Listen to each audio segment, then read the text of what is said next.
I'm going to throw out this other term to you. You need rest, but we vitally need Sabbath rest.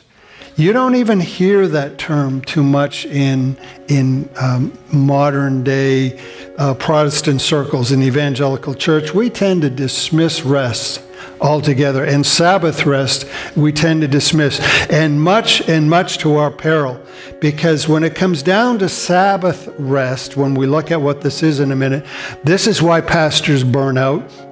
This is why good people don't stop believing in God, they just stop practicing following Him altogether. This is why people drift away. This is why people that, as Paul says, are running the race and they give up before they reach the goal in the end. This is why it happens, is this thing of spiritual fatigue.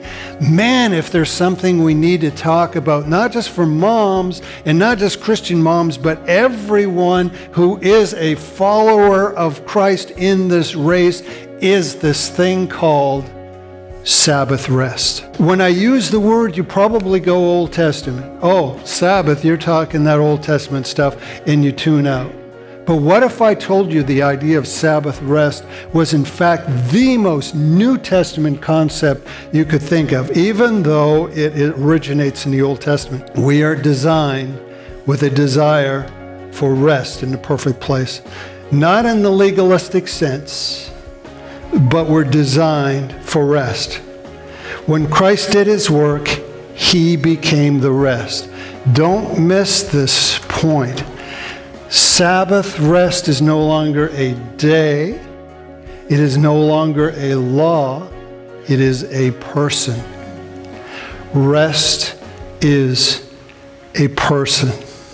And that person, of course, is Christ Himself. Imagine, too, Jewish people were the first to hear this. So here is Christ. He's talking to this mainly Jewish crowd in Matthew 11:28. He says, "Come unto me, all you who labor." And it's interesting, the word labor here is the word fatigue. Come to me, all of you who are exhausted, totally burnt out. That's who I'm looking for.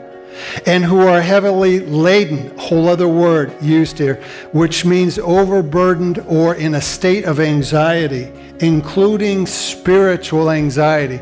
That's where these people were.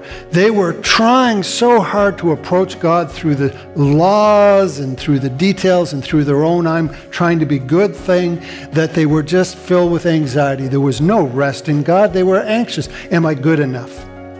Am I doing enough? That's where they were. So He says, you people come to me and I will give you what? Rest.